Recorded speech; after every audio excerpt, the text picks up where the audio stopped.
Bismillahirrahmanirrahim. Assalamualaikum warahmatullahi wabarakatuh. Jumpa lagi dengan kami Ngenet, yaitu segala sesuatu tentang dunia internet. Tapi pada kesempatan kali ini kita akan membahas tentang dunia website. Sebelum itu jangan lupa untuk subscribe, like, dan komen. Kalau ada pertanyaan atau kalau Anda kebingungan untuk membuat website, bisa hubungi nomor yang tertera di layar ini. Nah, kali ini diskusi kita adalah terkait dengan visitor ya. Bagaimana menggalang visitor yang cukup mapan atau cukup banyak? Ada satu metode yang jarang digunakan oleh orang-orang, tapi terutama pemula seperti kita ya, tapi biasanya sangat umum digunakan oleh mereka para master atau ahli SEO.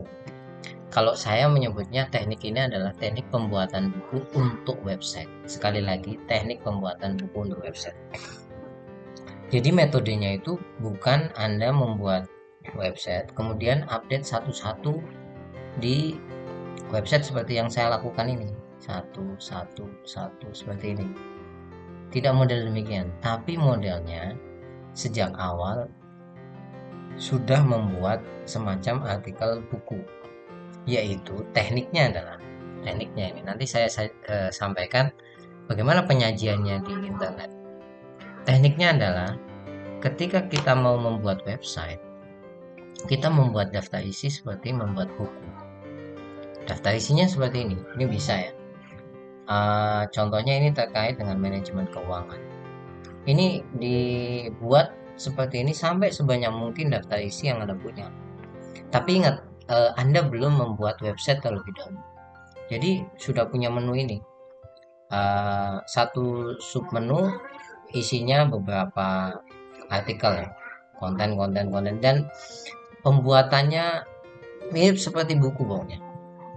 Bahkan bisa dikatakan Anda membuat buku terlebih dahulu. Nah, ketika sudah jadi daftar isi dan juga isinya, nanti di website Anda akan lebih mudah membuat yang namanya peta situs, yang biasanya kontennya seperti ini. Ya, ini link ini, link. Contoh, search guide.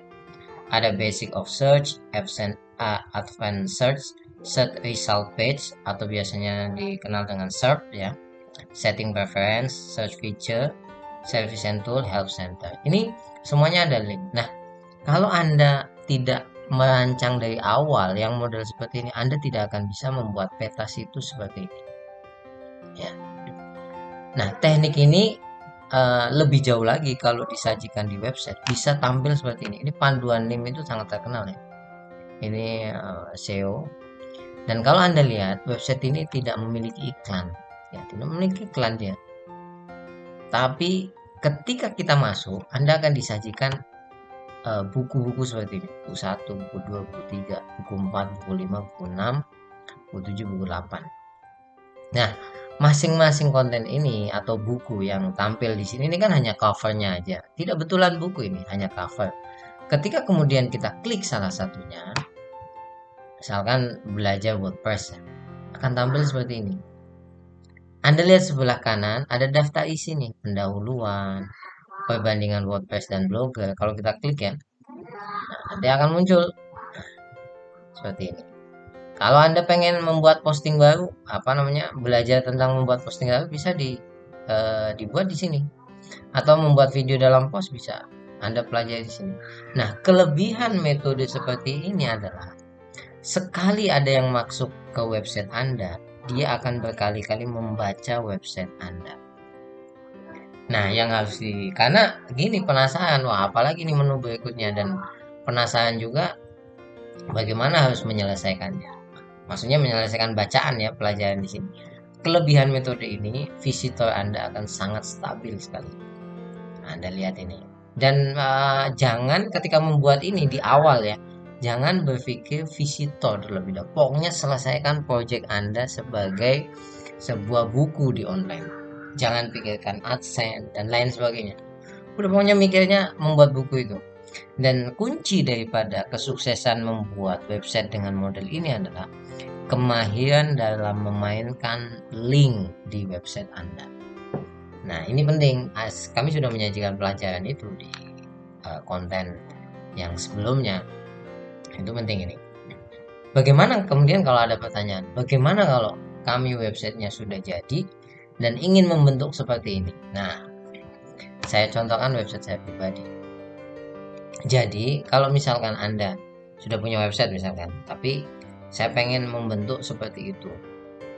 Pahami terlebih dahulu menu yang ada di website Anda.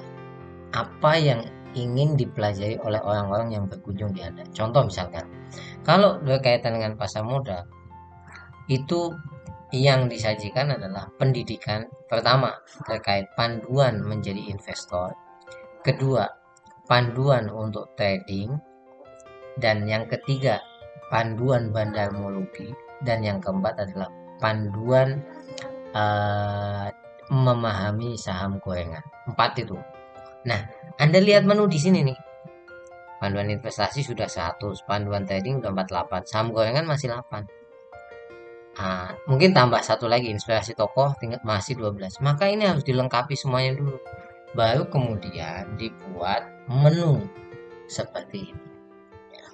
Ini bisa dibuat manual, bisa dibuat dengan tools nantinya. Jadi seperti itu, apalagi kalau Anda WordPress ya. Bisa model seperti ini nih, ciamik sekali. Nah, kalau Anda ingin membuat seperti ini, pokoknya kuncinya yang pertama, jangan pedulikan masalah visitor di awal. Pokoknya buat website Anda seperti proyek membuat buku terlebih dahulu. Sampai tuntaskan, baru daftar ke Google Analytics lah, yang kemudian visitor Anda akan jauh lebih banyak. Jadi proyeknya nantinya adalah seperti yang punya panduan NIM ini. Project, nah Anda nanti tinggal memperbanyak buku ini. Ada SEO, ini kan ada contohnya SEO sosial media. Mungkin kalau saya yang di dunia apa namanya panduan investasi pasar modal, mungkin di sini saya menyampaikan bandarmologi, mungkin menyampaikan di sini ada retailmologi, mungkin panduan trading. Nah seperti itu. Nah itu harus kita pahami lebih jauh. Semoga sukses, sampai ketemu lagi. Saya yakin Anda mampu melaksanakan dengan lebih baik. Dan jangan lupa untuk subscribe, like, dan komen. Juga kalau Anda bingung untuk membuat website, tinggal hubungi nomor yang tertera di layar ini.